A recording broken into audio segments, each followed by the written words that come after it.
Arratsaldeon. Bueno, arratsaldeon eta ongi etorri guztioi hitzaldi honetara. Bueno, niretzako plazer bat eta ohore bat da Umaulazia eta Jule Goikoetxea aurkeztea. Bueno, ikusiko zen duten kartelean bertan ere, baina bueno, azken garaiko nobedade handienetakoak dira beraien liburuak, Euskal Herriko argitalpenen artean. Bueno, aurkeztuko dizkizuet, Umaulazia, militante feminista eta politologoa, Jule Goikoetxea, idazlea eta filosofoa, eta militante feminista, biak ala biak. Gaur, bi liburu aurkeztera etorri gara, saiatuko gara alik eta koherenten egiten eta esplikatzen pixka bate nondik doazen liburu hauek eta nondik idatziak diren. Batetik badugu umak idatzitako Euskal Herriko greba feministak eta bestetik Julek idatzi duen politeismo bastarta. Bale, galdera desente ditugu egiteko eta uste dut denboran ere nahiko justu ibiliko garela, gauza nahiko arina egin alizateko. Baina, bueno, orduan gehiegi luzatu gabe aurkezpenetan, bai egia da, bi liburuek beraien artean badutela konexio handi bat, edo konexio ideologiko edo ikuspuntu batetik idatziak daudela biak, eta biak feminismo materialistatik idatzi dituzte, ez? Bi liburu dira ikuspuntu horretatik, ikuspuntu ideologiko horretatik idatziaz. Orduan, hasteko gure galdera da, feminismo materialistaz ari garenean, zertaz ari garen. Bueno, eskerrik asko gonbidatzagatik, gerturatzagatik, antolatzeagatik ere, ez delako lan erraza. Bueno, pixka bat erantzuteko edo, feminismo materialista zer den, finean uste dut badela gakoa proposatzen dugula orain arte kapitalismoa azaltzeko erabili ditugun tresna marxistak erabiltzea, baina oraingoan patriarkatua azaltzeko.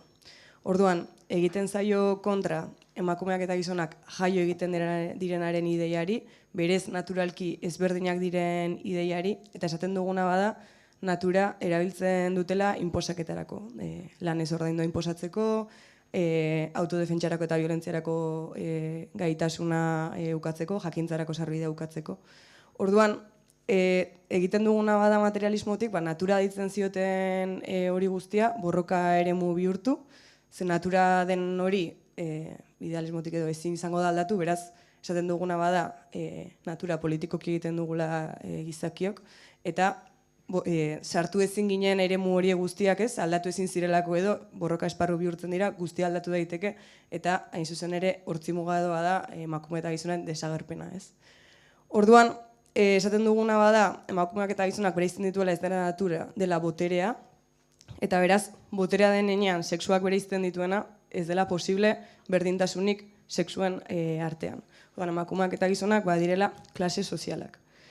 Orduan, horrekin lotuta, alde batetik dioguna bada gizonak emakumeek egiten duten lanaz baliatzen direla, beraien lan indarraz baliatzen direla, emakumeak desjabetzen dituztela eta hitz egiten dugu produkzio erlazio patriarkalez. Eta aldi berean, emakumeak eta gizonak klase sozialak direnean, dioguna bada klase sozialen artean gatazkak behar duela, ez? Klaseen artean gatazkak behar duela. Orduan, uste dut, materialismoak irekitzen digula aukera proposamen oso erradikalak egiteko. Eta planteatzen dira hainbat kontu, ez da zilegiagoa burgesekin aliatu nahi izatea, gizonekin aliatu nahi izatea baino. Horixe, sexuak klase sozialak diren klasen artean gatazkak behar du, honek ematen dugu aukera irakurketa estrukturalagoak egiteko, ez da badaudela gizon erasotzaileak eta gizon txarrak eta gizon onak, baizik eta badagoela klase oso bat, gure aurka violentzia ejertzitu dezakeena, horretarako ahalmena duena, zilegitasuna duena, eta orduan nolabait gizonen kolektiboarekin edo, harreman oro problematizatzen da, eta honek ematen du aukera auspotzeko borrokak, heterosexualitatearen kontra planteatzen direnak, familia nuklearraren kontra planteatzen direnak, Eta, bueno, gero zuk esango dizu, baina nik uste materialismoak ematen duela aukeraren, nolabait, feminismotik, transfeminismorako salto hori edo emateko. Ordan horrela laburtuko nuke edo ez dakit. Kaixo? Bai, a ber, efectivamente ez dute errepikatuko. Horresan, saltoa egin daitekela transfeminismora hain zuzen ere ulertzen dugulako feminismo materialistatik gizonak eta emakumeak egiten direla. Bai, ez direla jaiotzen eta materialki egiten direla. Desjabetze prozesuen bidez. Orduan, menderakuntza patriarkala ez da menderakuntza kultural bat, baizik eta materiala den menderakuntza bat, eta hor saltoa da efektibamente transfeminismora ulertuta, ez? Orokorki zergatik, ze kontua da guretzako sujetuak egiten direla eta desegin egiten direla, ez? Eta orduan hemen bizitzaren, ez? Osea, bizitza zoragarria da, hain zuzen ere, ikusten dezunean, ez? Gauzak beste era batera egin daitezkela, ez? Ia guztia bestera batera egin daitekela, ez? Eta orduan, zentzu horretan saltoa ere orain gertatu da azken hamarkadetan. Neomaterialismoa esaten den hori, erlazioa dauka materialismoarekin, ez? Alegia, materia ulertzearekin, erlazio bat bezala, ez gauza bat bezala, ulertzearekin esan nahi duna dela, eta agentzia daukala. Materiak ez duela behar espiritu bat, kontzientzia inmaterial bat funtzionatzeko. Materia agentzia duna delako, ez? Eta hori da, horregat izaten dugu, materia semiotikoa da, eta beraz zu gizonak eta emakumeak materia semiotikoak dira, ez? Ez gara gehiago sartuko materia semiotikoan, baina bai nahi dut gauza bat, batez ere, hau novela bada, hori ere esan behar dut, bai? Edo ez, edo ez. Baina, karo, hori saiakera bat izango litzateke, ez? Kategoria tradizionaletan, eta hau novela bat. Orduan, zer gertatzen da, efektibamente, feminismo materialistatik idatzea daudela. Eta orduan, hor ikusiko duzue adibidez, ez? Nik hemen pare bat alditan irakurriko dut. Piskat ikusteko berriro, nola ez dan saiakera bat, osea, da novela bat eta da barre egiteko. Ez dut esan nahi orain barrein behar dezuenik, baizik, eta estiloa, dialogo pila bat daude, azkenean dira 4 egun, ez? Nire kasuan Angelarekin. Eta orduan hor, amaiera aldera, ez, esaten da. Gozaltzen nago hotelean, eta esaten da. Kontua ez da proletarioak existitzen direla eta gero dominazio kapitalista gehitzen zaiela, baizik eta proletarioa harreman kapitalistek sortzen dutela. Onaino denok eskutik helduta. Kontua ez da beltzak eta zuriak existitzen direla eta gero menderatze harreman arrazistak gehitzen zaizkiela, baizik eta harreman horiek sortzen dituztela arrazak. Hemen arrazistak eskutik askatzen hasiko dira. Kontua ez da emakumeak existitzen direla eta gero menderatze harreman patriarkalak gehitzen zaizkiela. Ez bada menderatze harreman patriarkaloiek sortzen dituztela emakumeak materialki. Hemen hasten dira eskutik askatzen gizon moderno guztiak. Izan ere, emakumeak mermeladaren gisako materia organiko manufakturatuak badira, eta ez jainkoak gizona sortu zuenean nahi gabe bota zuen puzkertxar kultural eta gaseoso bat, orduan gizonak ere desagertuko dira klase borroka feministarekin. Erotuta daude egin du oiu munila gotzainak. Bera baita zer egin nahi dugun ulertzen duen bakarretakoa. Horrek irakurtzen du, Butler eta irakurtzen ditu. Nik laranja zukua, kafea eta pasta plater bat besterik ez duen nahi, baina natura hil bat ematen duen paisaia bat daukat. Natura ez dena eta hilda ez dagoena, zeren ez dionek sintetikoa badirudi, baina gauza berde eta ez modern hori espinaka likidoa da. Mermeladak zain begiratzen dit. Marrubi mermelada orok behar ditu hainbat teknologia eta egiaztapen sistema marrubi mermelada izateko. Hau da, limoi zuku baso bat marrubi zati batekin eta azukreko jarakada batekin ez da marrubi mermelada. Horregatik, emakume zuri edo proletario egiten zaituena ez da gauza bakar bat. Hori monoteismoa litzateke. Proletario emakume edo beltz egiten zaituena,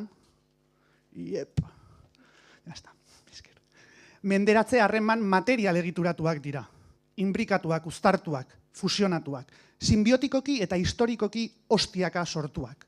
Hori politeismo materialista litzateke. Eta erlazio material horiek esanahia dute. Ez esanahia ideia edo arima erratu gisa egan egiten duelako eta batean danba materiarekin topo egiten duelako, baizik eta materia semiotikoa delako. Hori politeismo materialista bastarta litzateke, eta bastarta da familia zintzoek ez dutelako legitimatzen. Hori da saiakeraren, gehien aurkituko dezuena, bai? Bestea ja, barregarria da, baina esplikatzeko pixkat materialismotik, ez, idatzitako liburua ere badela.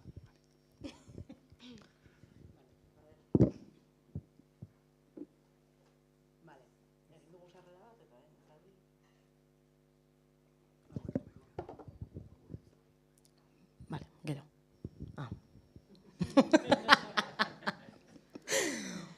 Más analógica. Vale, egin dugu sarrera bat feminismo materialistara, nolabait, oinarri batzuk ematera, eta orain sartuko gara pixka bat liburuetan. Egia da, dentsoa izango dela, edukia, orduan gomendatzen dizuegu ez bada agindu, ertxatu, hor dituzue liburuak, irakurtzea merezi du bien kasuan. Eta, bueno, orain sakonduko dugu pixka bat liburuetan, hasiko gara Umarekin. Bueno, liburu hau Euskal Herriko greba feministak, horzuk lanean zehar egiten duzu nolabait, 2019ko greba feministaren eta 23ko greba feminista orokorraren diskurtso eta dosierren inguruko nolabaiteko konparazio bat, eta nondik idatzeak diren, eta bar, pixka bat kokatzeagatik gehiago liburua. Dosierren analisia egin duzu, eta galdera da, ea zergatik diren hain garrantzitsuak edo izan diren greba hauek mugimendu feministarentzat edo mugimendu feministan, eta horri begirako analisiaren garrantzia non kokatze duzun. Bai. Grebak badira 2014-15 hasten den laugarren olatu feministaren goraldiaren espresio indartsu bat edo. Eta uste dut, greba hauek izan direla garrantzitsua mugimendu feministarentzat arrazoi ezberdinengatik. Aipatuko ditut 3. Alde batetik, indar erakustaldi izan diren heinean, azken hamarkadetako mobilizaziorik jendetsuenak antolatzeko gaitasuna izan dugun heinean, prozesuak berak azaldutako potentzialtasunari dagokionean. Bestetik, aipatuko nuke elementu berri bat azaltzen delako. Zaintzaz aspalditik dihar dugu eta 80. hamarkadan ja proposatzen da zaintzaren terminoa bera, emakume egiten zuten lanei deitzeko, baina oraingoan aldatzen dena bada zaintza dela artikulatzaia dena. Ordan, lehenago izan den bezala indarkeria edo izan den bezala abortua, orain elementu berri bat sartzen da eta zaintza da artikulatzaia. Honek ulertzen baldin badugu, zaintza dela, emakumeek baldintza subalternoetan gutxi kobratuta edo kobratu gabe egiten duten lana, honek ematen digu aukera, alde batetik, ama mona masa zabal batekin politizatzeko eta zabalpen horretarako, eta familiatik kanpo edo enplegu eremuan ere, enplegu prekarizatuenetan dauden emakumeekin aliantzeko, baita ere antiarrazismotik artikulatzen diren borrokekin aliatzeko, eta ez ikusteko ere karitatezko ekintza bat bezala, baizik eta borroka sujetu bezala. Orduan, uste dut, artikulatza izatea zaintzak ere ematen digula aukera hori, eta gero, uste dut ez dugula asmatu guztiz zaintza artikulatzaia izaten mugimendu transmariboioari dagokionean. Uste dut, baduela eragina, familia nuklearraren proiektuak mugimenduan heterosexualitatetik kanpoko bizitzetan pixua galtzen duenez, eta ulertzen baldin badugu zaintza badela, desjabetze handiena familian ematen dela, galtzen du agian mugimenduan pixua zaintzaren auziak edo. Eta agian horregatik ez da izpide zentrala izan transmariboio mugimenduan, transfeminismoan oroar, eta horregatik ere seguraski zaintzaz aritu garenean ez dugu heterosexualitatea zuzenean problematizatu. Osea, zaintzaz hitz egiten genuen, baina nolabait gai aparteko bezala edo hartzen genuen heterosexualitatea. Eta uste dut,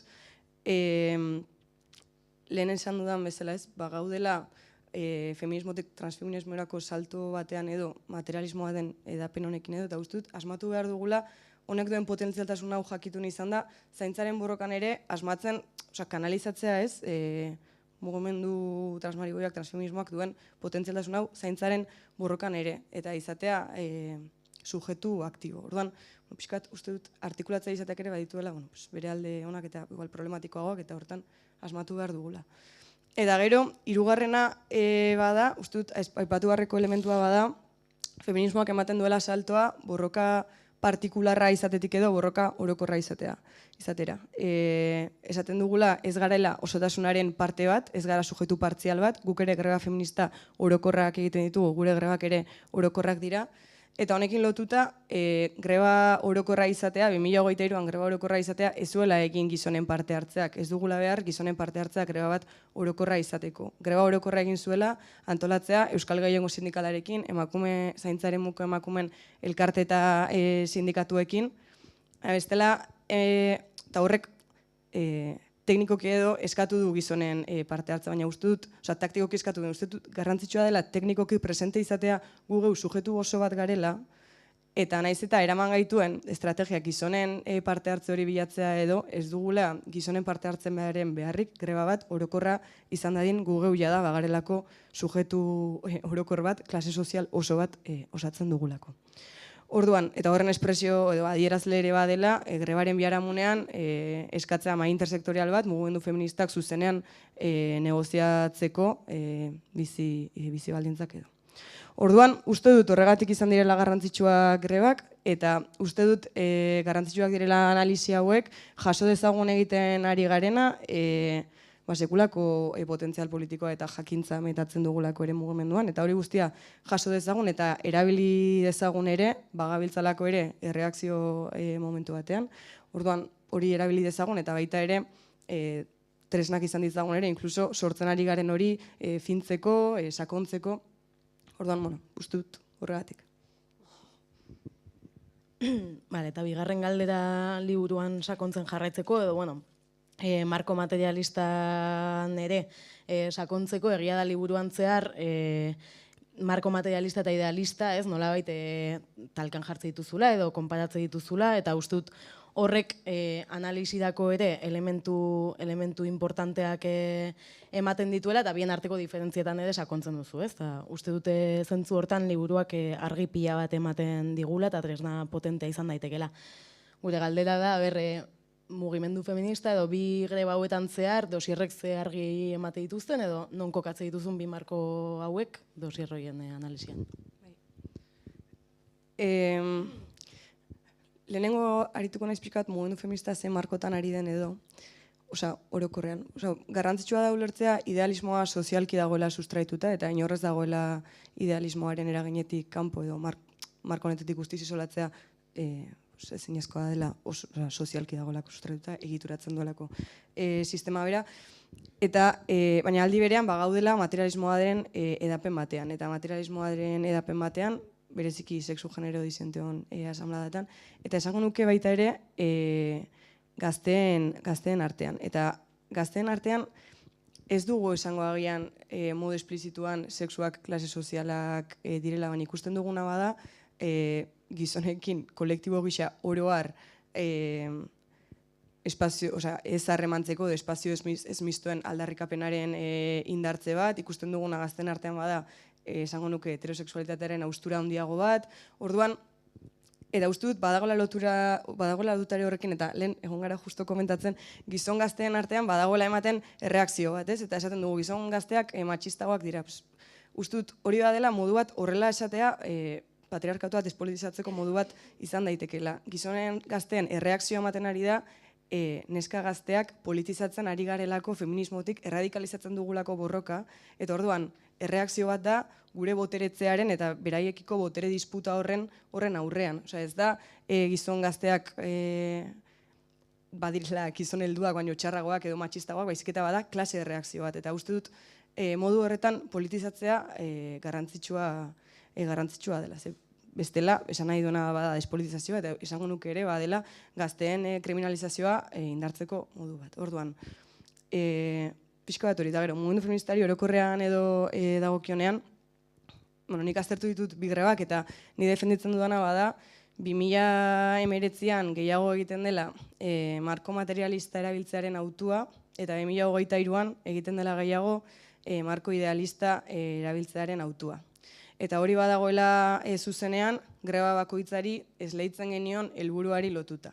Orduan, 2019an bazela helburua gerra kultural batean sakontzea, etzela helburua negoziatzea, eta orduan, genituela baldintzak materialismoak eskaintzen digun erradikaltasun horretan sakontzeko, eta orduan plantatzen duguna bada, politizatzen da menderatzaileen mundu ikuskera ere, ulertzen dugulako menderatzaileek ez dutela boterea mantentzen, soilik indarkeria zuzenaren bidez baizik eta berrezkoa dela ere, hegemonia patriarkal kapitalista kolonial bat ere ez, iraun dezan sistemak berak, orduan, egiten duguna bada, zentzu horretan, hegemonia berri bat finkatzeko prozesuan ere, materialismoaren erradikaldasunetik, gerra kultural batean sakondu, eta uste dut pixka bat horri erantzuten diola, hegemonia berri baten finkapeneko prozesuari, beharrezkoa dena, estatu eta sistema berri bat eraiki nahi badugu. Eta gero, 2023an egiten duguna bada, idealismoaren autua egin. Idealismoak, eta liburuan hobeto sakontzen da, hobeto azaltzen da, baina idealismoak emango digulako aukera, idealismoaren moderazioak edo negoziatzeko. Eta negoziatzeko eta publifikazioa borrokatzeko adibidez esfamiliarizazioaren aurka funtsezkoa dena, eta orain eta hemen emakumeen bizi baldintzak hobetzeko. Orduan, mugimendu sozialekin ere, gizonek osatuta dudanekin ere aliatzeko, orduan, ez dela bata edo bestea baizik eta erantzuten diotela helburu desberdinari eta jakin behar dugula helburuaren arabera bata edo bestea hautatu nahi dugun. Orduan, uste dut garrantzitsua dela presente izatea materialistak izan behar garela eta gauza bat da zein den gure markoa eta zeintzuk diren gure hortzimugak, baina beste gauza bat da teoria politikoa edo lurreratzen dugunean garaipenak nola eskuratu ditzazkegun, indar korrelazioaren puntu konkretu honetan eta koiuntura konkretu honetan garaipenak nola lortu ditzazkegun, eta beraz materialistak izan behar garela, baina erabili dezakegula idealismoa eta esentzialismoa estrategikoki. Eta gero, agian, Juleri ere, galdetuko dion lurrekortik, baina orduan, guk ez dugulako idazten koherentziaren koherentzia aurkitzeko eta ongiaren eta gaizkiaren gainetik egoteko eta bake morala aurkitzeko, baizik eta eragiteko, eta horrek eskatzen dituela zikintasunetik aritzea eta beraz ez dugula horretarako inolako konplexurik. Eta orduan, dena den, bai dela garrantzitsua, idealismoa sozialki dagoen enean sustraituta oso konstiente izatea, idealismoa noizari garen erabiltzen, hori bai. Orduan, pixka bat hor mugitzen gara edo uste dut. Bueno, sakontzeko liburua oso ongi dago, repetimos. Orain pixkate politeísmo bastarta joanen gara, ikuste, saiaketak eta umak egin duen alegina, como sintetizatzen dutela feminismo materialista zer den, nondik dagoen, eta oso divulgatiboa dela, iruditzen zait, pertzepzioa da. Eta Julenen liburua da, Julenen liburua, lau egun Angela Davisekin, poco más desbarre, bai? Toki berdinetik, baina beste registro batekin. Lau egun pasatzen dituen Angela Davisekin, etorkizuneko jainkosa batekin, Bartzelonan, eta orduan galdera da, nola lotzen dituzun estrategia, utopia eta Angela Davis. Vale. Bueno, nik erantzungo dizut, baina beste leku batetik hasiko naiz. Ze nahi dut erlazioan jartzea esan duena, bai. Heterosexualitatea hitz egiterakoan, guretzako heterosexualitatea ez da norekin noeratzen zean, baizik eta erregimen politiko totalitario bat. Orduan, familiaren asuntoa ulertzea garrantzitsua da zergatik, ze desjabetze hori, ez materialki egiten den gune nagusienetakoa, gizonak eta emakumeak egiten diren gune nagusienetakoa, familia da. Familia da heterosexualen ejerzito bat sortzen duena. Bai? Eta, karo, horrek laguntzen du politizatzen, despolitizatuta dagoena, ze familia, zea privatizatua izan denez, gune privatizatua oraindik ere despolitizatuta dago. Hain zuzen ere, ulertzen dugulako naturala dela, naiz eta esan ez, historikoa da. Baina berez, ez daukagu alternatibarik, ez daukagu diskurtsorik, ez daukagu, esango genuke, zelai diskurtsiborik, bai, objektuak, kategoria berriak ulertzeko familia artikulazio, erakunde politiko bat dela eta dela kapitalismo modernoaren, kolonial eta patriarkalaren gune sozial nagusia, bai, gizartea gobernatzeko, ez? Eta orduan hemen sartzen dugunean utopia, ez? Eta gero estrategia eta gero, tal. Claro, ez da berdina utopiak sortzea, bai, pentsatuz, familia, bai? Gune natural bat dela, edo pentsatuz erregimen totalitario bat dela. Ze orduan zuk proiektatzen dezun utopia hori, proiektatzen dezun horizonte hori, ez? Da gizonik eta emakumerik gabeko lurralde batzuk, ez? Existitzen ez direnak, ez arrazak, ez tal. Orduan, horretarako kategoria berriak behar ditugu, ez daukagulako momentu honetan, zuek hasten bazeate pentsatzen ateako zaizkizu emakumeak eta gizonak. Eta igual, bueno, ez dakit, transen batzuk, karo, ez, darun horregatik olobi ontena, bueno, en fin, kategoria berriak behar ditugu. Eta, karo, hori da estrategiarena, eta hori da disiplinarena, badakit disiplinarena gero agertuko dela, baina estrategiarekin erlazioa dauka, ez? Eta Angelak, behin eta berriz errepikatu da, ze bere lagun batek esaten du esperantza disiplina bat dela. Eta esan zuen fira literalean, 4 egun horietan egon ginean, ekitaldi nagusian berak esan zuen hori. Eta orduan jende guztia ari da horrekin, ez? Eta orduan hor berriro, gero bueltatuko geha, zenik gero biopolitika zitzegin nahi ere. Baina, kasu honetan, estrategiarena da gauza oso garrantzitsu bat berriro. Segun eta ze analisi egiten dugun, segun eta ze kategoria erabiltzen ditugun, etorkizuna era batera edo bestera ikusiko dugu, ez? Eta estrategiak izango dira batzuk eta beste batzuk. Ze berriro, klase sexualik, klase razialik, ez? Eta ekonomikorik gabeko gizarte bat imaginatzerakoan, lortzeko hori ze estrategia jartzen dituzu martxan. Eta hemen adibidez, askotan, berdintasun politiken inguruan hitz egiten, ez lehengoan ere, euki genuen bilera oso interesgarri bat, claro, berdintasun politikak adibidez, hirugarren olatu badakit oso eurozentrikoa dela, baina kronologikoki kokatzeko, bale? 70. hamarkadan, 80. hamarkadako politikak dira, ez? Hor hasten dira, ez? Eta, karo, gaur egun aurkitzen gera, hirugarren olatuko berdintasun politika batzuekin, nun, 4. olatuan eskatzen dena dan desagerpena, ez berdintasuna. Ez degulako eskatzen arrazen arteko berdintasuna. Ez dugu eskatzen proletario do langile eta kapitalisten arteko berdintasuna. Zergatik eskatzen da berdintasuna gizonen eta emakumeen artean? Ez que es la hostia, orduan. Horregatik oso despolitizatuta dago gizonaren eta emakumearen kategoria. Eta nik uste dut, orain minoria bat gera, baina orain dela 10 urte, 2. Orduan, esan orain ja 200, eta hemendik gutxira 2000 eta gero 2000. Orduan, esan bagoaz, nik bizi izan dut transizio hau, bai, eta orduan, nik zentzu horretan oso positiboa naiz Angela Davis bezala, bai, orain lotzen dut. Eta horregatik, Angela Davis esaten duena bere misioa dela esperantza, disiplina moduan ulertuta banatzea munduan zehar, alegia empatia politikoa eta konpromesu politikoa, ez? Ez horren beste ja gauza akademikoak egitea, baizik eta transmititzea jendeari, ez? Etorkizunaren, esperantzaren, ze hori baina esperantzak esan nahi duela lana eta lana eta lana, ez? Eta orduan asko gustatzen zaiz, disiplina hitza berriro, kristautasunetik datorren jendearentzat, en fin, guztiok, Europa guztia, liberalismotik eta abar, disiplinari askotan, ezkerretik batez ere uko egin zaio, gero sartuko gea horrekin. Baina hori, bai esan, utopiak, etorkizunak ikusi alizateko, utopiak kategoria berriekin egin behar direla, eta horregatik nik liburuan etorkizunaren jainkosa izendatuko eta Angela Davis, baina jainkosa pila bat egingo ditut liburuan zehar, bai? Hortaz etzen gaur ego.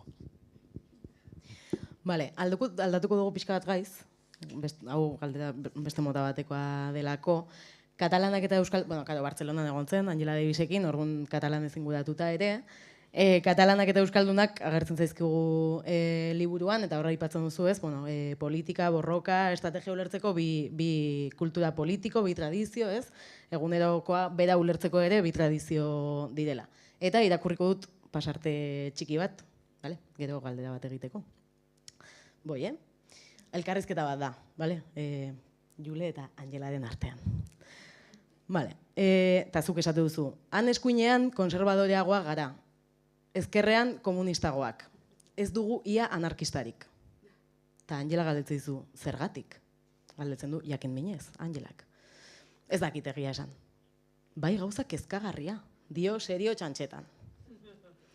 Uste dut, han ez dugula ongi ulertzen, hau Julek dio, han ez dugula ongi ulertzen errealitate politikoa hierarkiarik eta botere harrimani gabe sortzearen ideia. Espero dut gidaria anarkista ez izatea. Vale. Hemen Katalunian, oro har, bakean, zibilizazioan eta arrazoinan sinesten dute. Han inorkez esan diot pedagogikoki. Euskal Herrian ez da inoiz ondo ulertu ilustrazioaren eta norbanakoaren aukera askearen gaia. Han kuadrilla eta partiduarekin jaiotzen gara. Bizitza osorako. Kuadrilla biologikoa eta kuadrilla politikoa dituzu. Horraino iristen da gure aukeraketa libre eta ilustratua. Bale, eta galdera da, Euskaldunok orduan ez dugu ilustrazioaren eta norbanakoaren aukera askearen gaia ulertu. Eski irakurri behar da liburua, Bale, hor, baina egia da, ez dauzkagu ja anarkistak. Uste dut, hiriburu honek dauzkala anarkistak gehien Euskal Herri osoan, eta izango dira 5, 10, 15. Orduan, claro, hor sartzen dira gauza asko, ez? Kultura politikoa, ez? Azken urtetako ere industrializazio motak, geografia, geopolitika, gauza desberdinak. Baina bai gertatzen da gauza bat, eta da, hemen, nik uste dut, ilustrazioa dago erlazionatuta horrela, oso orokorki, en fin, gauza asko ekarri zizkigune ilustrazioa, kolonialismoa eta patriarkatuaz gain, alguna cosa también. Eta da, arrazionalizazioan, arrazoian sinisten dute individua arrazionala dela, bale? Eta arrazionalizazio hori gainera unibertsala dela, alegia, erabatekoa dela, bai?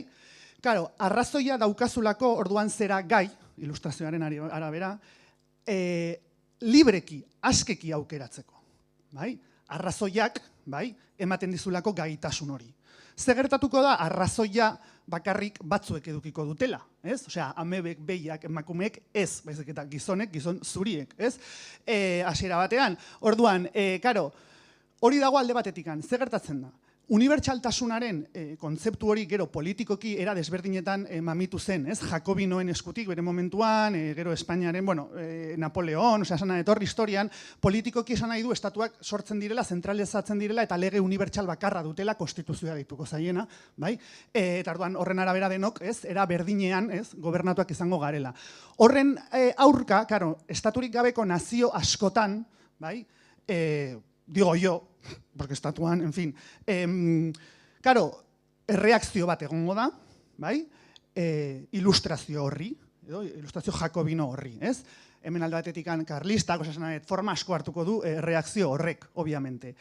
Claro, ze gertatuko da? Berriro, onerako eta txarrerako, esan nahi dut, hau ez da, ze Katalunian beste efektu bat edukiko du, bai?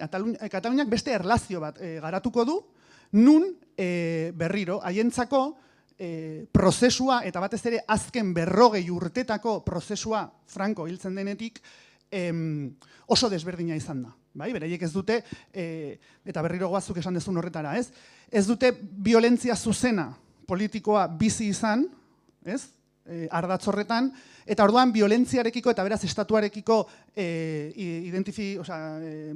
ulermena beste erabatekoa da, ez? Alegia, beraiek bai sinisten dute bakean. Eta hori ikusi genuen denok erreferendum egunean. Bai? Eta, pixkat, zentzu horretan ez, nik hori lotuta anarkismoarekin ze gertatzen da. Hemen zentzu horretan ilustrazio, porque han katalanak zer dira, eskumakoak dira liberalak, ilustratuak, eta ezkerrekoak anarkistak. Han bai sortu izan da, han bai badaukate masa kritiko bat, historikoki eduk izan dute anarkismoarena, ez? Horregatik ere da broma, hemen gugera kontserbadoreagoak eta leninistagoak, komunismoa edo kontserbadoreak, eta han anarkistak edo liberalak, ez? Ze horre ere txiste batzutan, eta batzuk ez ditut jarri, baina anarkismoa liberalismoaren filosofian dauka oinarria. Anarkismoak sinisten du individuo arrazionaletan, eta kapaz direla individu horiek botere jerarkiarik gabe zerbait egiteko. Hemen hori ez da ulertzen, eta berriro guretzako estatu gatazka eduki izanak, mugimendu feministan adibidez, eragin ikaragarria eduki du. Hemen mugimendu sozialak normalean antiestatalistak dira. Eta herri honetan, independentziaren aldekoak direnez, gehienak, 98%, mugimendu sozialetan esan nahi dut, estatuarekiko erlazioa oso desberdina izan da, ez? Eta orduan, oso tradizio, oso kultura politiko desberdinak geratzen zaizkigu azkenean, ez? Katalanen eta Euskaldunen artean. Bale. Taren liburuaz, porque esan duzu novela bat dela, gero zure editoreak esan zuen aurkezpenean novela deitzea esenzialismo estrategikoa zela. Orduan, pues ez dakizu esan ja, egitituzulako hibridoak, baina, galdera da gehiago, esentzialismo estrategikoa nola aldatuko, azalduko zenukeen, eta honekiko posizioa, ez? Egia delako ere, bi liburuen arteko lotura ere izan daitekeela esentzialismo estrategikoarekiko. Hori da, berak esan du, ez? Umak ja egin dio referentzia. Esentzialismo estrategikoa dator, bere momentuan, Gramscik erabili zuen, subalterno hitza bera, ez? Eta hau esaten dut, ze guk esentzialismo estrategikoa erabiltzerakoan hartzen dugu espibak, filosofo feministaren gandik, berak esaten duelako Gramsciren kontzeptu hartuz subalternoena ahotsik ez dutenak, berak esaten du oso artikulu famatu batean espibakek subalternoek ezin dutela hitz egin. Berak dauka artikulu bat deitzen dana, izendatzen dana, hitz egin aldezake subalternoak. Postkolonialista bat da hau, bai? Da indiarra, estatu batuetan bizirena, marxista materialista, transfeminista, gure korrontekoa. Eta orduan, berriro ez, esaten du, klaro, kontua da zuk subalternoek beraien identitatea, beraien burua ulertzeko erabiltzen dituztela sistema horietan estatukoa diren identitateak, osea, kategoriak, ez? Eta horiek dira kolonoen kategoriak, ez? Kasu honetan, kolonizatzaileak ez dira bakarrik lurraldeak, baizik eta Maria Miesek deitzen dien moduan kolono handiak dira lurraldeak eta kolono txikiak gizonak familietan, ez? Beraien propietate hori legalki eduki dutena, ez? Orain dela gutxi arte eta herrialde gehienetan badaukatena, ez? Eta orduan, emakume identitatea, bai, guretzako ez dauka zentzurik sistema patriarkaletatik kanpo. Gizon emakumea, bakarrak gizona da, emakumea ez dena, emakumea da, gizona ez dena. Eta sistema patriarkal batetik kanpo ez dauka zentzurik. Orduan horrek esan nahi du, eta hori bitikek horregatik ere esaten du, heterosexualitatea dela erregimen politiko totalitario bat ezin dezulako pentsatu kategoria horietatik kanpo. Bai? Eta kategoria guztiak izango dira derivazio bat horien kategorienak. Bai? Eta horregatik hori ere hausteko kategoria horiek bakz egiten da alde batetikan kategoria berriak sortu, boierak, marikak, marikitak, eta berritu, porque garo kooptatzen dizkizute, ez? Eta zer gertatzen da, danak dira derivazio bat berez hautsi arte emakume eta gizonaren, ez, kategoria horiek. Ze kategoria horiekiko daukate zentzua beste kategoria hauek. Ez? Orduan, adibidez, boieran nahi da sartuko zezuk esplikatuko zuri, ez? Vale. Orduan, subalternitate hori aldiz emakume kategoria erabiltzearena beharrezkoa da aldi berean, bai? Ikustarazteko menderakuntza sistema hori.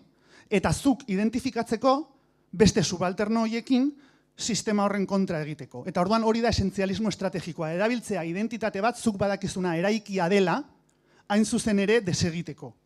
Bai? Politizatu ahal izateko. Eta esateko, bai, gu emakumeak gea eta emakume izatea da hau, da gizonez izatea, da gizonen klasearekiko subalternitatea. Eta hau lertu behar da ondo ze klase sozialez ari gera. Esan nahi, ez du ezer aldatzen Angela Merkel existitzea, Meloni existitzea, esateko sexuak direla menderakuntza sistema baten ondorio. Klase sexualak dira menderakuntza harremanen ondorio. Obama existitzeak ez du kentzen arrazak direla sistema arrazista baten ondorio. Lo digo bien, clarito. Porque hay lío, veo lío. En el foro de la familia veo lío. Orduan, gauza darek ez du besteak entzen. Orduan, gauza da, klase sozialen ideia eta beste gauza da individuoen ideia. Bai, bi gauza dira.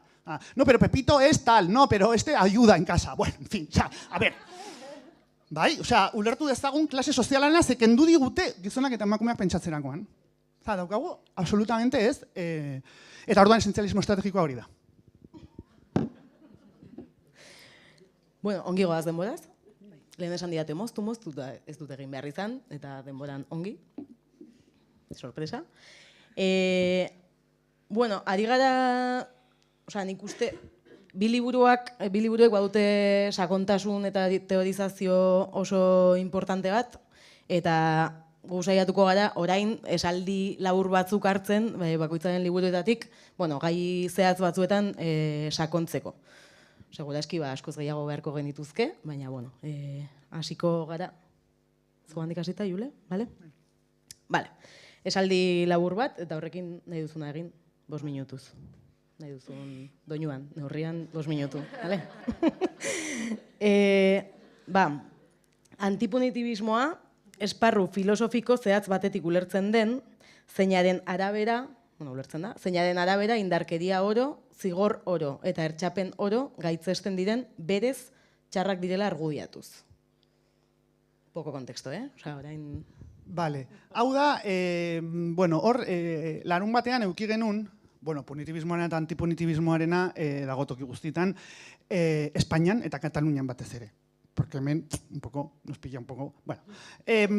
Orduan, hor fira literalean, egontzan larun batean bere elkarrizketa, Angela Davisen elkarrizketa.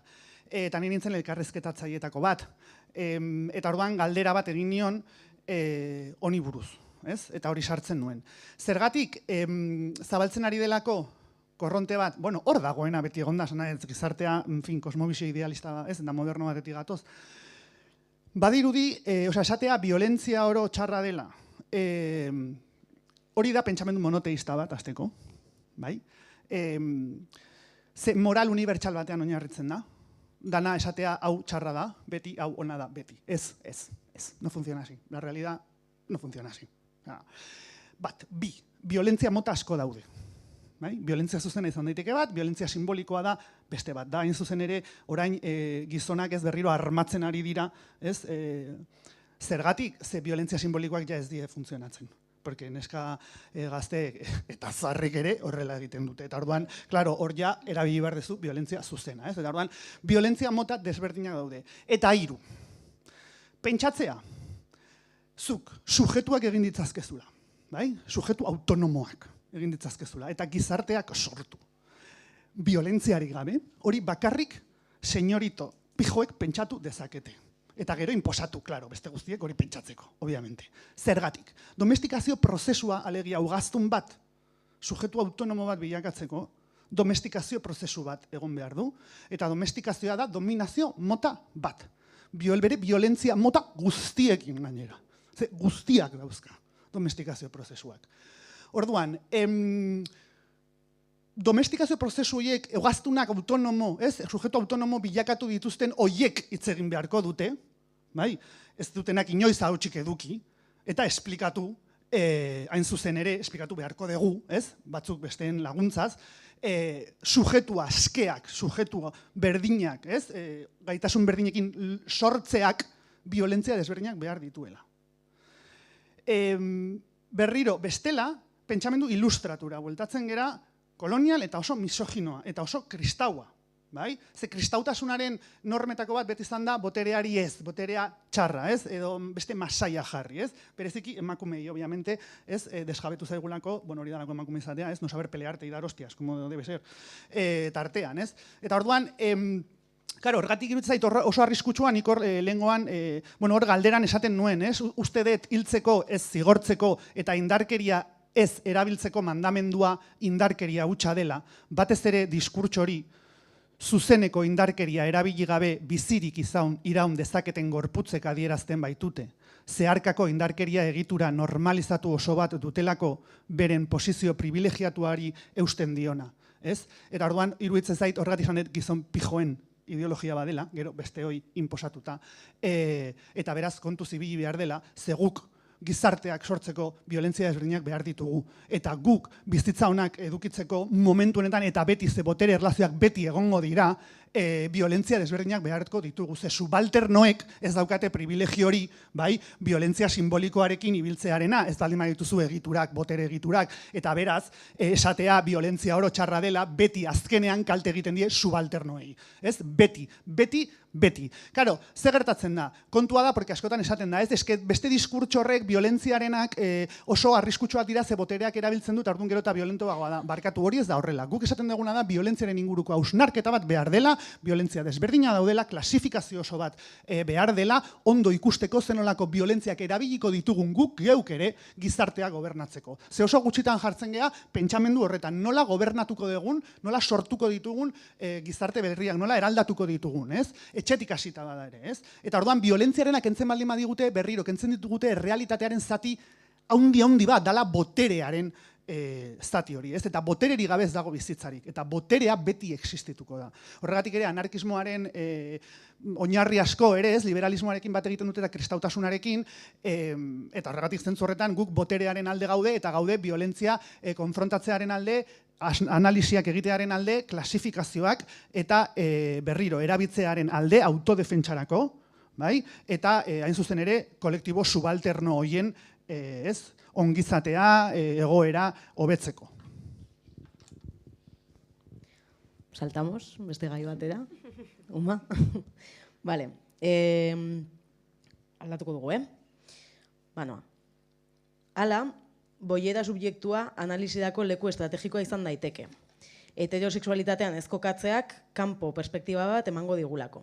Ez dugu emakumeek emakumeen gauzez, eta boierek boierismoaz, soilik hitz egitearen kondena errepikatzen jarraitu nahi.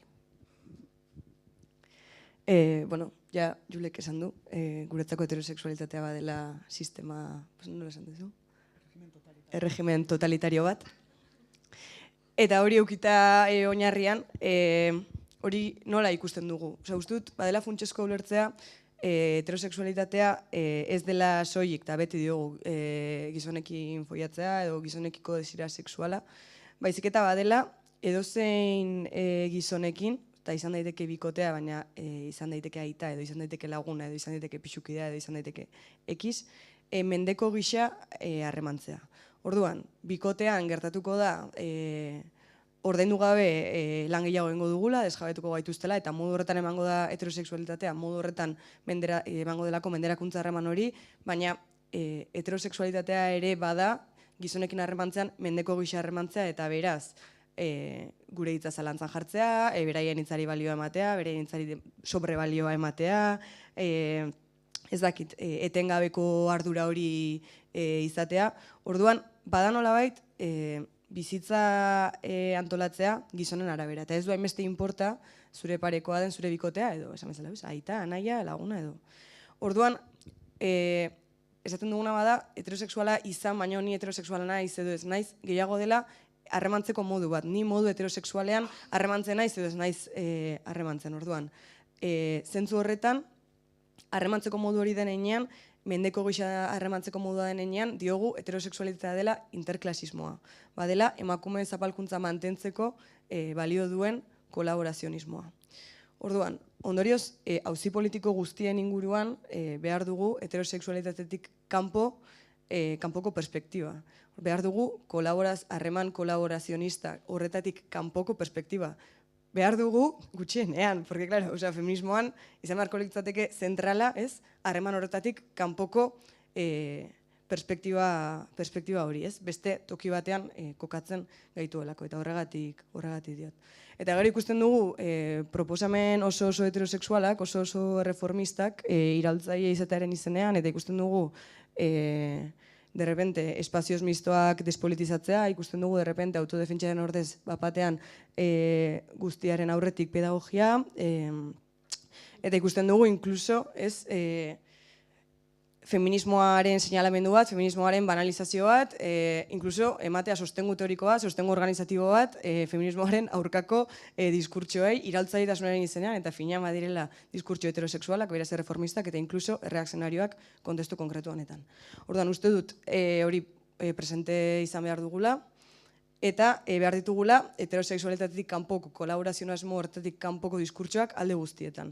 Eta behar ditugula feministak diren espazio guztietan, gizonekin antolatzen ez diren espazio autonomo guztietan, gizonekin antolatzen diren, baina klase tentsio hori mantenduko duten espazioetan, ez dakit, etxe bizitzaren inguruan baldin bagabiltza hitz egiten, hitz egiteko desmerkantilizazioaz, hitz egiteko desfamiliarizazioaz ere, estatu egituran inguruan baldin bagabiltza hitz egiteko betoaz, ez dakit, komunitatearen inguruan baldin bagabiltza hitz egiten, ez erromantizatzeko eta ez pentsatzeko komunitatea izan behar dela gatazkari gabeko espazio bat, violentzia erabili beharko ez dugun espazio bat, orduan horregatik guztiagatik, ez, boierismoaren kanpo perspektiba hori edo behar dugula auzi guztietan. Vale, disiplina. A ber, bana hurrengoarekin, Jule?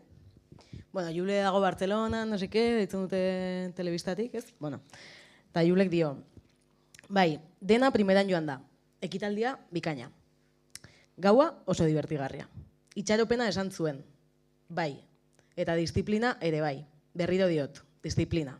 Jendea esperantzaren kontuarekin geratuko delako eta ez disiplinarekin. Eta ezagutzen gara. Bale, esperantza lehen esan deten moduan askoz ere gehiago gustatzen zaio jendeari disiplina hitza baino, ez? Disiplinak lana eskatzen duelago, ere ez? Eta esperantzak zer eskatzen? Nik hor, hor daukat, hementxe daukat, porque uste dut, bai, nik hor momenturen batean, larun bat gauean hor, lakaladan, eta eske jun ginen, amaitzerakoan ekitaldia, eraman genuen Angela Davis, marihuana... Ez erostea, zan marihuana taberna bat. Hor Muguruzaren esemeak lan egiten duelako DJ moduan, eta orduan eraman genuen horrea.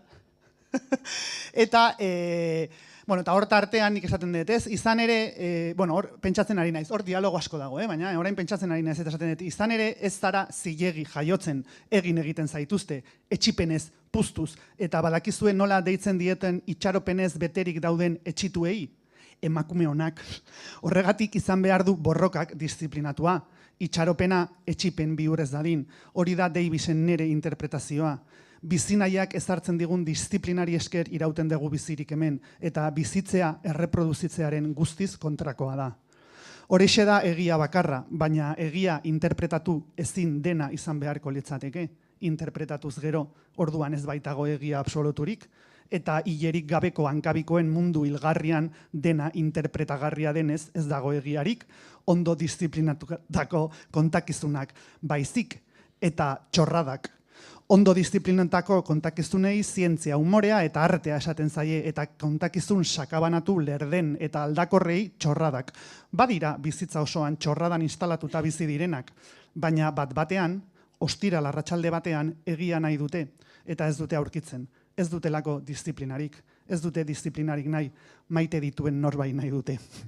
Bueno, orduan, claro, baina hemen da kontua ez, eske, claro, esperantzak ez gara matza, etorkizun hobe batera, baizik eta etorkizun hori bestera batera irudikatu eta hori aldatzeko disiplina eramango gaitu beste etorkizun batera, ez? Eta, claro, horretarako egitura emozionalak ere aldatu behar dira.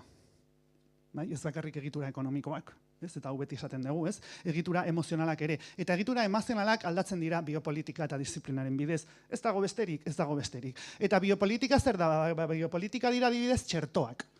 Esan nahi, pandemian, txertoak existitzen dira, ze momenturen batean, liberalen eskutik, kapitalisten eskutik, baina liberalen eskutik, klaro, gizartea produktibo bilakatu nahiko dute, eta orduan individu produktiboak sortzeko disiplina zehatz bat, eta hori da disiplinazko gizartea deitzen dena, ezarriko dute, zuek hemen egoteko, beti esaten dut klasean, horrela, guri begira, denboratxo bat, da zuek daramazutelako bizitza erdia, zuen gorputza disiplinatua izan ez, eta orduan ohituak zaudete horrela egotea, ez? Hau da, daukazute disiplinatua dana, ilea esertzeko modua, begiratzeko modua, idazteko, hitz egiteko, ez, ibiltzeko modua dena, ez? Eta biopolitikak aldiz zer egiten du disiplinazio individual hori espezie moduan ulertu, ez? Eta horrek esan nahi du, espeziea ezagutu behar dela. Alegia, zuk, imaginatu, txerto bat egiteko, zuk pandemia identifikatu behar dezu, deitzen duguna. Eta hori ulertzeko zuk gizartearen lege batzuk esango genituzke, alegia, prebenitzeko eta esateko, bale, honen aurrean, virus honen aurrean, atera behar ditugu ez daki zenbat txerto, ez, por ejemplo, eta hori egiteko gaitasuna norki, horretarako behar dezu ezagutza zehatz bat, hamarkadetan garatua izan dena, obviamente, eta ezagutza horrek esan nahi du gizartea kontrolatu behar dezula, zezuk ezagutza hori jasotzen dezu kontroletik. Zuek ezagutza dituzuen disiplina guztiak, horregatik ditzen dira disiplinak, pedagogia, psikologia, que bonito, guzti hori da kontrolatzea gizakiak jakiteko nola pentsatzen duten, marko zehatz batetik. Pedagogia, oinarritzen daina handi batean, umeak kontrolatuz, ikusten zer egiten duten, nola mugitzen diren, nola reakzionatzen duten, da kontrol ikaragarria, ezagutzak behar du kontrola. Horregatik nik esaten dut eta berriro, disiplina eta biopolitikari gabe alegia. Gizartea eta individuak gobernatzeko mekanismorik gabe, ezin dezu ongizatea sortu, ezin dezu berdintasuna zabaldu, ezin dezu ezer egin. Eta zerbait ezagutzeak esan nahi du zerbait kontrolatzeak. Eta hemen kontua da nola kontrolatuko dugun hori. Ze kontrolatu esan nahi du ume baten mugimenduak kontrolatzeko gela bat egon behar duela. Osea, terreno zehatz batean egon behar duela. Hori da, ja, lurraldetasun bat sortzea, kontrol mota bat, ez gara jungorain mugetara eta nazioetara, baina berdina, osasan nahetzuk, kontrol desberdinak ezartzen dituzu, bai, gorputzak manipulatzeko, gorputzak era batera edo bestera sortzeko, eta noski ezagutzeko berriro, ez, prebenitu izateko. Bai pandemiak daudenean, bai da nadalakoa, baina matrimonioa edo bikotea beste mekanismo biopolitiko bada. bai? Egitura emozional zehatz batzuk behar dituena. Monogamian oinarritutakoa, haustia limpia inposatu dena, esan nahi dut, ez? Eta orduan orain oso naturalki ikusten den bikotea ze egitura emozional naturalak direla suposatzen delako, ez? Gizonak eta emakumea bezala, horrek eskatu du, egitura emozional honek eskatu du, osea, genozidio bat, behin eta berriro. Emakumeen kentrako genozidioak. Hasita, inkisizioan, esan nahi dut. Orduan, porratik esaten dut, violentzia ezabatzea, ez? Zaigulako gustatzen, egiten duena da perspektiba galdu guztiari buruz, baita guregan eragiten duten violentziari buruz ere, guk sortzeko behar den violentzia guzti hori ere ezabatzen da. Horregatik da despolitizazio ikaragarria, ez? Esatea, violentzia gaizki, violentzia ondo, eta rollo guzti hori, ze ezabatzen du. Ez diguzten politizatzen, ez digu ikusten, uzten nola sortzen diren gauzak, eta gauzak sortzen dira, eskotan, violentziaren bidez. Berriro, zuk ezin ditzazketu eduki medikuak kantzerra minbizia tratatzeko, me entiendes, ez bai dituzu, medikuei disiplinatu, begirada zehatz batetik pasa, ez, eta begirada zehatz bat sortu, gorputza ikusteko, ez, edo analizatzeko mekanismo zehatz batzuk sartu eta estandarizatu imposiblea izango litzateke. Eta orduan beti esaten dugu, hezkuntza publikoaren alde agertzen geranean, hezkuntza publikoak disiplinatu egiten du. Eta jende pila bat irakurtzen eta idazten jakiteko disiplina pila bat behar dezu. Eta biopolitika pila bat behar dezu. Eta guk hori nahi dugu. Kontua da gero nola egingo dugun hori, zertarako erabiliko dugun, baina hori da ugaztun bat berriro subjektu autonomo bat sortzea, edo boterea duen, ez? Subjektu autonomoak sortzeko behar dena, ez? Eta orduan, bueno, jazta.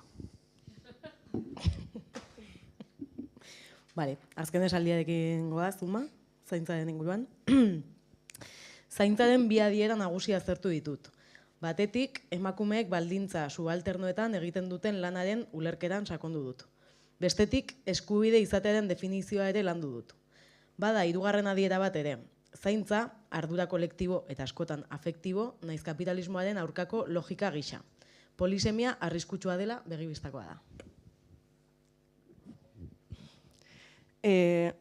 Bueno, zaintza gauza asko izan litezke eta testuinguruaren arabera aldatzen da. Eta ikusi dugu zaila dela definitzeko eta bereziki azkeneko grebaren antolaketa prozesuan, ez? Azaldu dira askotan zalantzak, zer da zaintza, nola definituko dugu. Hain konplexua da ez garela ausartuko definitzera. Orduan, uste dut badagola ere, naiz eta konplexutasun horretan badagola lotura bat ere, zaintza definitzeko segurtasun faltaren eta emakumetasunaren artean. Eta uste dut, borrokarako termino baldin bada zaintza, erabaki behar dugula zeri deitu nahi diogun zaintza. Bestela, adiera interesatuak egingo dituztelako gizonek, enpresek eta gobernuek, ez? Orduan, horregatik egin dut saiakera esplizitu bat zaintzaren adierak sailkatzeko eta proposamen bat egiteko adiera batzuk hautatzearena eta beste batzuk ez. Orduan, lehenengo adiera balitzateke materialismotik eratortzen dena zaintza badela emakumeek subalternetan, lehen esan duguna, ez? Gutxi gorratuta kobratu gabe egiten duten lan oro. Zaintza ez duela definitzen garbitzeak, jaten emateak eta dutxatzeak eta ez dela lan konkretu batzuen batuketa, baizik eta emakumeek egiten duten lana dela zaintza eta horregatik dagoela debaluatuta. Zergatik diogu hau, bestela ezin delako azaldu debaluazioa. Ezin dezuna azaldu da zergatik garbitzea ez dagoen debaluatuta eta zergatik adibidez beti jartzen dugu adibide bernian arkitektura bai. Lanak ez daude beraien artean botere harremanetan. Arkitektura eta garbitzea ez daude botere harremanetan. Botere harremanetan daudena bada lan hori egiten duen jendea, kasu honetan, sexu klaseetan antolatuta. Orduan, ez da lan baten izaera, ez, bere debaluazioaren kausa, baizik eta nork egiten duen lan hori. Orduan, zaintza da eta zaintza ditzen diogu emakumeek egiten duten lanari eta beraz, baliorik ez duenari emakumeek egiten dutelako. Gero, bigarren adiera bada zaintza eskubidea izatea. Orduan, zaintza eskubidea dela diogunean, esan nahi dugu, emakumeek ere izatea eskubidea zaintza deitzen diogun lan hauetatik eratortzen diren produktuak, eratortzen diren zerbitzuak jasotzeko. Orduan, zer gertatzen da? Sektore publikoak hartzen du ardura, edo zaintza lanak atera beharko lirateke familiatik eta sektore publikoak hartu ardura, eta orduan estatuaren bidezero edo birbanatuko lirateke. Orduan, kasu honetan, zaintza izango litzateke lan konkretu batzuk, ez? Esaten baldin badugu, lan konkretu batzuk etxetik atera behar direla eta modu publiko komunitarioan kudeatuko ditugula, lan konkretu batzuk definitu beharko ditugulako. Baina aldi berean ematen du aukera desfamiliarizaziorako, ematen du aukera ondorioz desjabetzea gutxiagotzeko. Orduan, berriro bada helburuaren arabera. Lehenengo kasuan, zaintza bada desjabetzea, osea, zaintza da pobretzen gaituena. Zaintza da subalterno egiten gaituen lan hori, ez? Eta gero bigarrenean zaintza bada eskubidea eta beraz publikoki kudeatu behar dena eta beraz birbanatu behar dena. Lehenengo kasuan zaintza abolitu beharko litzateke, lana abolitu beharko litzateke, bigarrenean zaintza birbanatu beharko litzateke estatuaren bidez. Osea, lana birbanatu beharko litzateke. Eta orduan, nik defenditzen dudana bada eta 2019ko dosierrean ere esplizituki jasotzen da dela, adiera hauek bateragarriak direla elkarren artean. Zaintza erromantizatzeko arriskurik edo ez dagoelako, ez? Orduan, helburuaren arabera, gerra kulturalean sakondu nahi badugu eta gatazka harremanean sakondu nahi badugu, erradikalizatu nahi badugu, agian desjabetzea hitz egitea eta lehenengo materialismotik datorren adiera hori mahai gaineratzea garrantzitsua dela, agian negoziatu nahi badugu sektore publiko sendo bat sektore publiko sendo baten aldeko aldarri egin, agian negoziatzeko balio digula eskubide izatearen adiera horrek edo. Baina badagoela hirugarren adiera bat Lurrek ja aipatu duena, eta zaintza ulertzea eta uste dut sozialki bereziki dagoela sustraituta individualismoaren eta produktibitate kapitalistaren kontrako logika bezala. Orduan, zaintza lehiakortasunaren aurka eta ulertuta gure artean babesten garela, familia nuklearrarekiko resistentzian sare berriak eraikitzen ditugula, militantzia esparruetan elkarri zer moduz galdetzen diogula, elkarren ongizatea bilatzen dugula, ez? Eta badela premisa kapitalismo patriarkalaren premisa individualista eta isolatzaileari emandako erantzuna, ez? Nolabait, nahi gaituzte bakarrik eta isolatuta, baina ez elkarrekin goaz, ardura kolektiboz, botere disputa kolektiboan gabiltza, ez? Eta noski hau bada gure borrokaren oinarria, baina nik esaten duguna bada, jokabide hauei guztiei ere zaintza deitzeak polisemia oraindik eta hainbeste zabaltzea dela problematikoa, zergatik, konotazio argia duelako bapatean zaintzak. Eta desjabetzea bada, eta pobrezia bada, negatiboa du, eskubidea bada, problematikoa izan dezake, baina de repente, zaintza baldin bada, egin behar dugun hori gure artean babesteko, elkarren ongo izatea bilatzeko, bapatean konotazio positiboa hartzen duela zaintzak, eta ez dakigula zaintza abolitu nahi dugun, birbanatu nahi dugun, edo aldarrikatu nahi dugun. Eta ez dakigula gutxiago zaindu nahi dugun, edo gehiago zaindu nahi dugun. Eta orduan, de repente agertzen da, grebaren antolaketako bezperan, ez dakigula zaintzaren atzean, ze hitz idatzen nahi dugun. Eta orduan, badela arriskutsua polisemia hau, eta uste dut ere, hirugarren adiera honek, eta ongizatea bilatzearen adiera honek edo, eraman gaitzakela, arriskuak aipatuta edo, alderdi emozionala puztutzera, eraman gaitzakela zaintzaren erromantizazio batera, eraman gaitzakela zaintza lotzea berriro ere gatazka ekiditearekin, arriskuak begibistakoak direla, eta beraz, proposatzen dudana bada, eta proposamenean geratu da, eta horrek ere eskatuko du lanketa, baina agian egin behar dugula lanketa bat, lehenengo eta bigarren adierak indartzeko bereziki militantziaren moan, eta hirugarren adiera hori, gure egiteko, printzipio gisa, militantziako printzipio gisa, baina beste modu batean ditu behar diogula, porque bestela, eta ikusi dugula xurgapetarako xurgapetarako aliginak egiten dituztela, eta ez dutela lortu, baina, uste dut norabidea argitzeko baldintzak sor ditzazkela.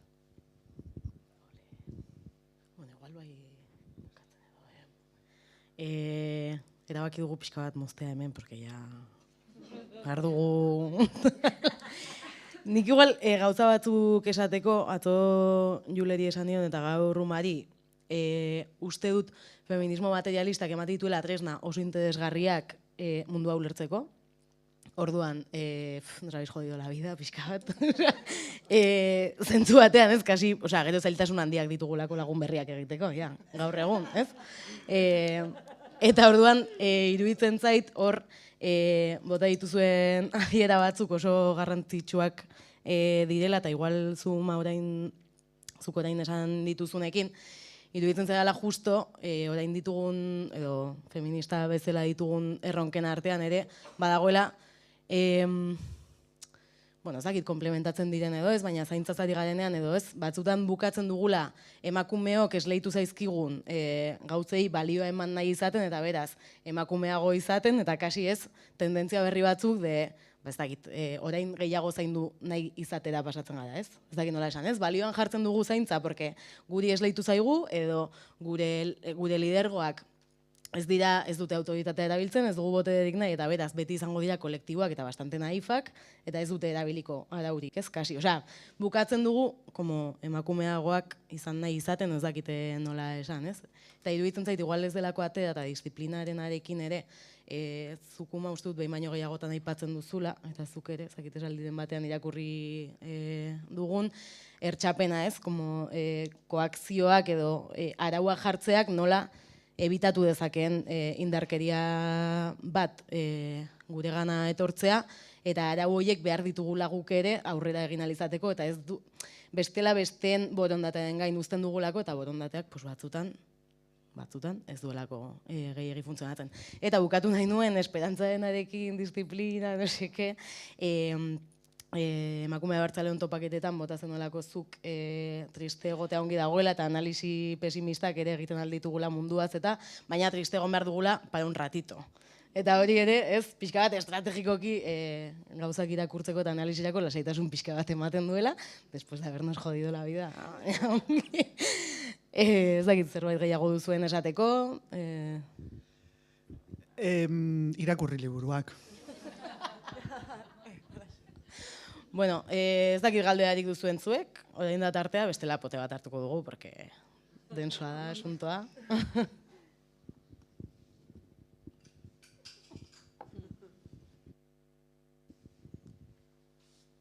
Vale, paramos. Eskerrik asko guztioi, plazer bat izan da zuekin eta hemen egotea. Mila esker txalapartari ere hau antolatzagatik, eta hor dituzue liburuak salgai.